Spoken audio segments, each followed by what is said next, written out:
BC రిజర్వేషన్లపై మోసం, ఆ ఎన్నికల్లో రిజర్వేషన్లు కల్పిస్తాం. ఓవైపు పంచాయతీ ఎన్నికలకు నామినేషన్ల పర్వం మొదలైన బీసీ రిజర్వేషన్లపై పార్టీల యుద్ధం మాత్రం ఆగడం లేదు.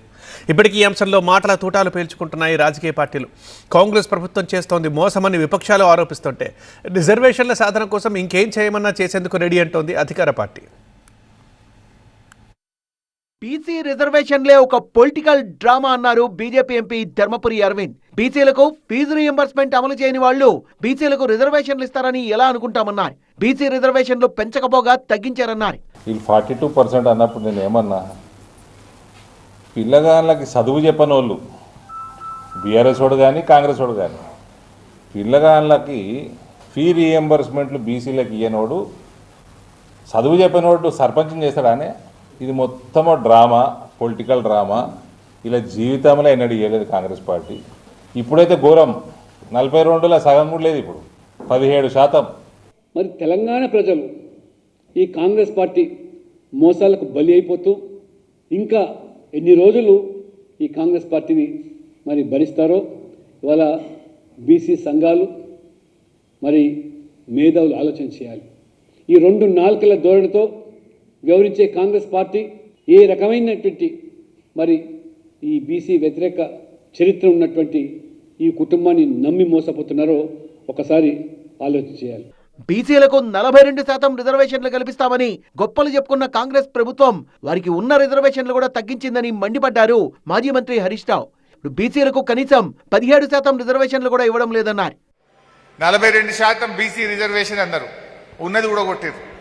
కేసీఆర్ గారు ఉండగా 24% ఉండే, ఇలా 17% కూడా రాలే.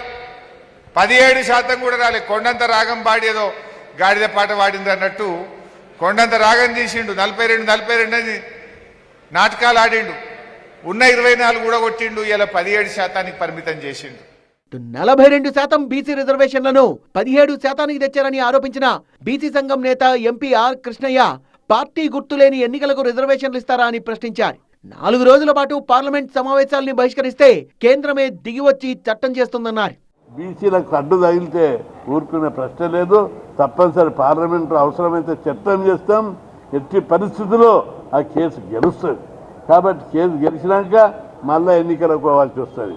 ఇప్పుడు పెట్టిన ఎన్నికలను తీసేసి సుప్రీంకోర్టే చెప్పింది, ఫైనల్ జడ్జిమెంట్ వచ్చిందాక ఏం పనిచేయొద్దని గతంలో వేరే కేసులో చెప్పింది.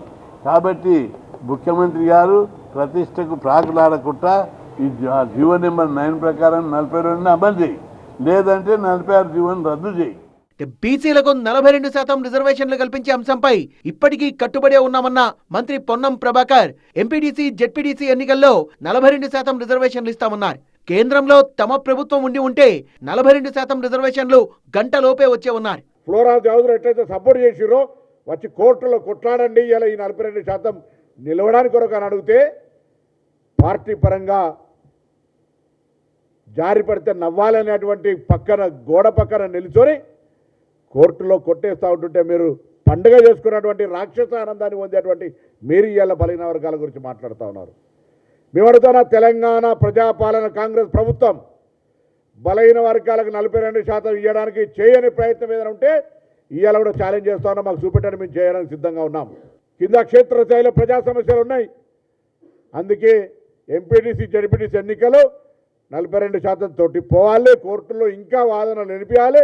ఇంకా చట్టపరంగా, న్యాయపరంగా, శాస్త్రపరంగా శాసనసభ ద్వారా మా యొక్క పోరాటం కొనసాగుతుందని ఆలోచనతో పోతూ స్థానిక సంస్థలకు సంబంధించినటువంటి విషయాల్లో ఎన్నికలకు పోతుంటే సర్పంచ్లకు ఇలా మాట్లాడుతున్నారు. వైపు పంచాయతీ ఎన్నికలకు సంబంధించిన నామినేషన్ల స్వీకరణ ప్రారంభమైన రిజర్వేషన్లకు సంబంధించిన పొలిటికల్ ఫైట్ మాత్రం ఆగడం లేదు. కాంగ్రెస్ ప్రభుత్వం రిజర్వేషన్ల పేరుతో బీసీలను మోసం చేస్తోందని విపక్షాలు ఆరోపిస్తుంటే ఈ విషయంలో తమ చిత్తశుద్ధిని శంకించలేరంటూ కౌంటర్ ఇస్తోంది ప్రభుత్వం. చూస్తుంటే ఈ అంశంలో రాజకీయ రగడ ఇప్పట్లో ముగిసేలా కనిపించడం లేదు.